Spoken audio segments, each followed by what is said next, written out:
Alright, let's talk about Passover. Passover is a play by Antoinette Nwandu set in Chicago about two young black men and their plans to make it to the Promised Land.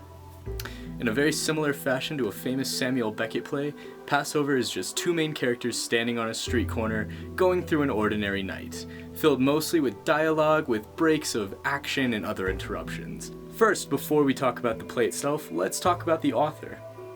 Antoinette Nwandu is a playwright from Los Angeles who currently lives in New York City. She has extensive experience in acting and actors guilds and performance guilds, including the famous Ars Nova playgroup. In 2009, her play, Flat Sam, earned the Lorraine Hansberry Playwriting Award. She's also been a Playwright of New York Fellowship finalist, a Page 73 Fellowship finalist, a National Black Theater I Am Soul Fellowship finalist, and a Princess Grace Award semifinalist. Passover earned its finalist spot for the Ruby Prize in 2015, and it was included on the 2016 Kilroy's List, a list of contemporary plays exclusively made by women and trans playwrights. In May of 2017, Passover premiered at the Steppenwolf Theater Company in Chicago, where it was met with large success and critical acclaim, which would later cause it to be adapted into a film directed by Spike Lee. Now, of course, there are several influences to Passover that Nwandu credits, the first and most obvious being Waiting for Godot by Samuel Beckett. It primarily features two main characters, Moses and Kitch, instead of Dee Dee and Gogo. The two spend time on a street waiting for something to happen or constantly referring to an event that they're expecting. In Godot, the two men are waiting for a man named Godot to appear. And in Passover, Moses has a plan to get off his block, cross that river, and make it to the Promised Land. It's never outright stated, but based on the appearance of the two men, it's easy to infer that they're homeless or at least in deep poverty. They wear the same clothes, they appear slightly dirty, they even struggle with having enough food to eat. It's a minor plot point in the play. Just like Waiting for Godot, Moses and Kitch have their conversations interrupted by random events. Sometimes it's the sounds of gunshots and police sirens forcing the two to drop down to the ground in a safety position in fear of their lives. And sometimes it's a police officer that comes to harass the two. On a rare occasion, though, it's a man who appears very out of time and place. Someone who brings gifts and kindness that seems a little too good to be true. According to Nwandu, this is a three-person play, which offers up a little speculation and theory about characters when you look at the fact that there are four characters in a three-person play. We have Moses, who's a high-energy, hopeful young man with dreams of leaving his street corner to this foretold promised land where there's no pain, no worry, and most importantly, no racism. We have Percy, also known as Kitch, who is Moses' more down-to-earth best friend who stands by Moses despite his circumstances. And Mr. Master, a white man who appears completely out of place, sporting clothes and slang reminiscent of the early 1900s, maybe like the 20s-ish, whose name is literally Master, as he tells the two. And of course we have Ossifer, who is the police officer that appears at the end of both acts to suppress Moses' dreams, keep our two protagonists in line, and whose name is also Master if you look at his name badge. Now, Nwandu's biggest influence to write Passover was the 2020 Trayvon Martin incident, where a young black man, Trayvon Martin, was walking home from school in Sanford, Florida to go visit his family when he was profiled by a neighborhood watch member, George Zimmerman, and was subsequently profiled, assaulted, and ultimately killed in a violent act. The famous trial began with Zimmerman being charged for second-degree murder, but ended up ultimately with him being acquitted, causing massive uproar in the minority communities who are now fearing for their lives. If this happened to Martin, it could happen to them too. Nwandu used this event to channel her anger and sadness towards all the racial violence that she was experiencing and watching happen nationally, which really affected her after a more personal event. Is there a promised land for them, and what has to happen in order for them to get there? How might they get there? I was teaching full-time at the Borough of Manhattan Community College, which is one of the CUNY schools in New York. Professionally, I'd go to class every day, and I had two young African-American students who were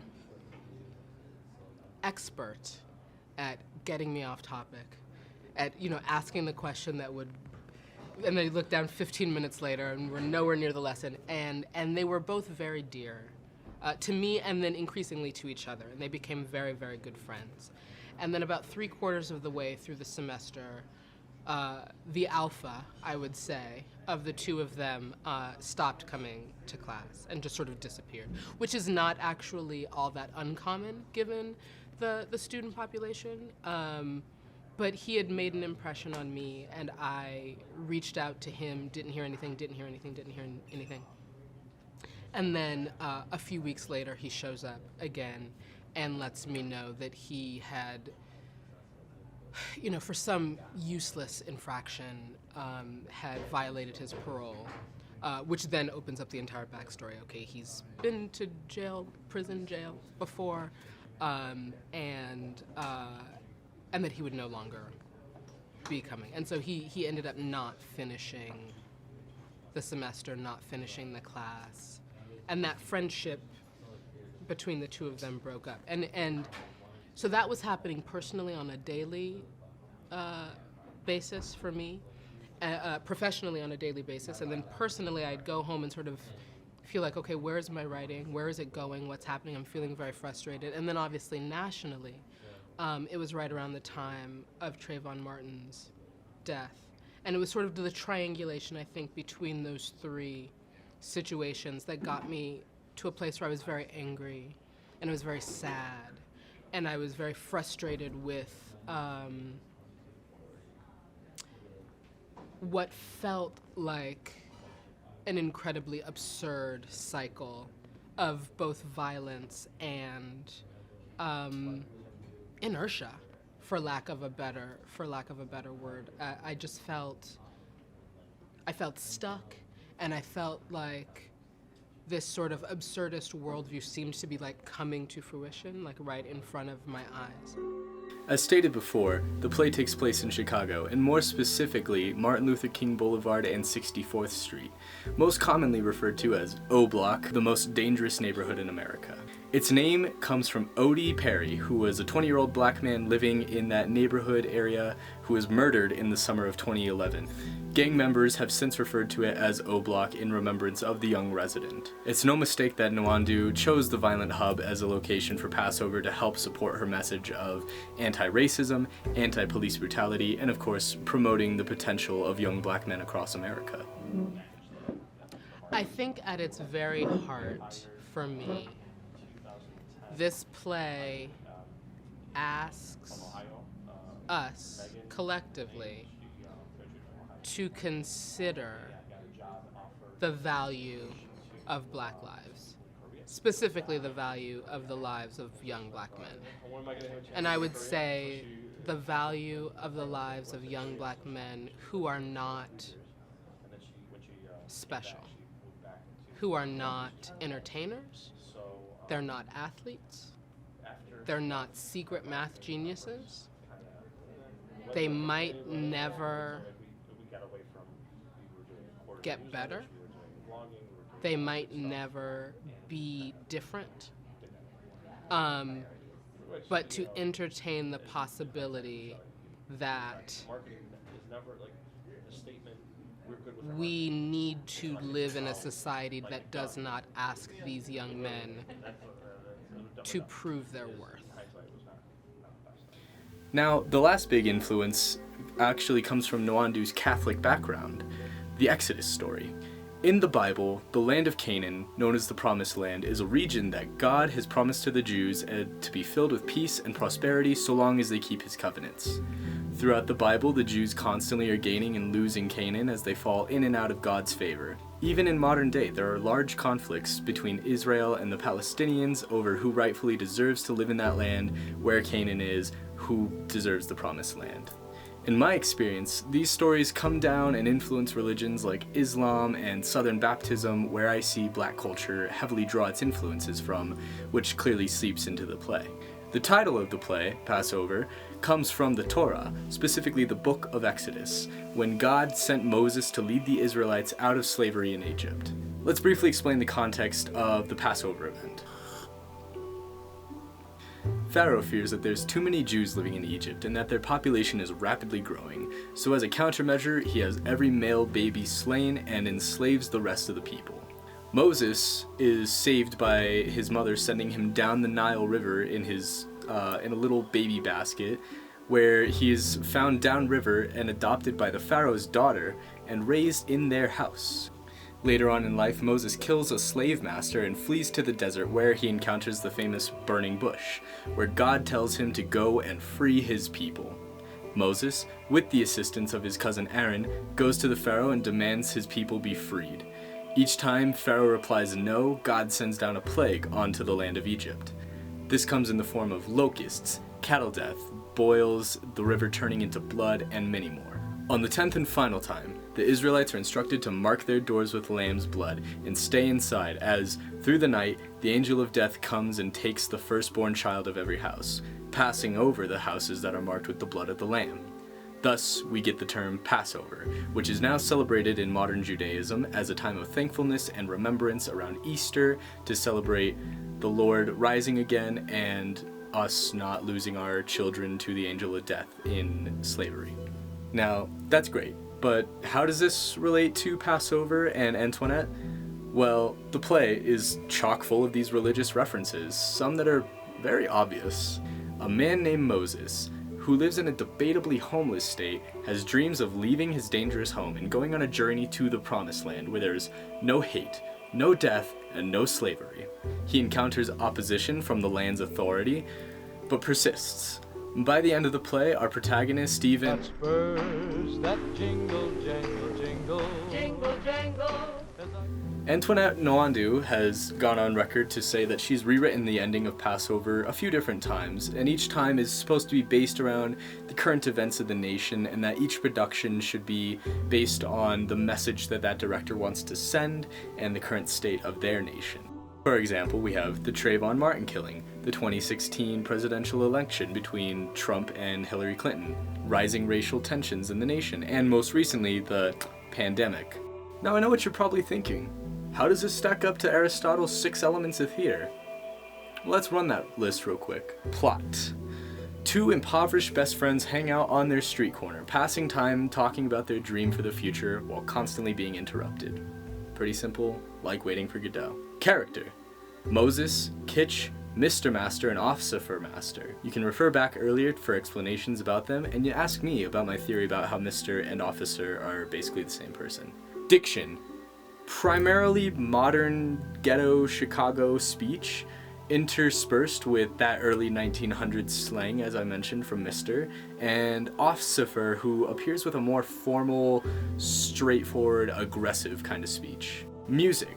Now, in Spike Lee's version, there is light music. There's like some piano and strings, instrumentals, and even like a cool little espionage theme that happens at one point. It's really funny. But most of the music, I would say, is actually the gunshots and the sirens that we hear in the background, constantly bringing our action to a halt. Spectacle. And again, this is specifically what I saw in the Spike Lee film. The inspiration from Waiting for Godot and the Exodus story. The setup with, at the beginning, it follows this crowd of black people, getting on a bus in Chicago to go to the Steppenwolf Theater and watching the play, so that we are like with the audience watching the play, but at key points throughout the film, the camera will actually turn to the audience and we can see their reactions and how real people are reacting. The use of camera angles to frame important scenes. Also, the way time seems to freeze at different events is very unique in this film. And last, but definitely not least, the theme. Life is short. Enjoy your pie. Thank you. Got spurs that jingle, jangle, jingle, jingle, jangle. Exodus 12. And the Lord spake unto Moses and Aaron in the land of Egypt, saying, This month shall be unto you the beginning of months. It shall be the first month of the year to you. Speak ye unto all the congregation of Israel, saying, In the 10th day of this month they shall take to them every man a lamb, according to the house of their fathers, a lamb for an house. And if the household be too little for the lamb, let him and his neighbor next unto his house take it according to the number of the souls. Every man according to his eating shall make your count for the lamb. Your lamb shall be without blemish, a male of the first year. Ye shall take it out from the sheep or from the goats. And ye shall keep it up until the 14th day of the same month. and the whole assembly of the congregation of Israel shall kill it in the evening. And they shall take of the blood, and strike it on the 2 side posts, and on the upper door post of the houses wherein they shall eat it. And they shall eat the flesh in that night, roast with fire, and unleavened bread, and with bitter herbs they shall eat it. Eat not of it raw, nor sodden it all with water, but roast with fire, his head with his legs, and with the purtenance thereof. And ye shall let nothing of it remain until the morning. And that which remaineth of it until the morning ye shall burn with fire. And thus shall ye eat it, with your loins girded, your shoes on your feet, and your staff in your hand, and ye shall eat it in haste. It is the Lord's Passover. For I will pass through the land of Egypt this night, and will smite all the firstborn in the land of Egypt, both man and beast, and against all the gods of Egypt I will execute judgment. I am the Lord. And the blood shall be to you for a token upon the houses where ye are. And when I see the blood, I will pass over you, and the plague shall not be upon you to destroy you, when I smite the land of Egypt. And this day shall be unto you for a memorial, and ye shall keep it a feast to the Lord throughout your generations.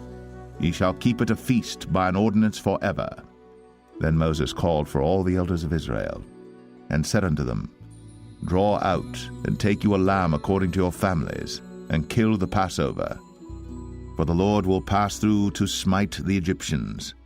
And when he seeth the blood upon the lintel, and on the 2 side posts, the Lord will pass over the door, and will not suffer the destroyer to come in unto your houses to smite you. And it shall come to pass, when your children shall say unto you, What mean ye by this service? That ye shall say, It is the sacrifice of the Lord's Passover, who passed over the houses of the children of Israel in Egypt, when he smote the Egyptians, and delivered our houses. And the people bowed the head, and worshipped. And the children of Israel went away, and did, as the Lord had commanded Moses and Aaron, so did they. And it came to pass that at midnight the Lord smote all the firstborn in the land of Egypt, from the firstborn of Pharaoh that sat on his throne unto the firstborn of the captive that was in the dungeon, and all the firstborn of cattle. And Pharaoh rose up in the night, he and all his servants and all the Egyptians, and there was a great cry in Egypt, but there was not a house where there was not one dead.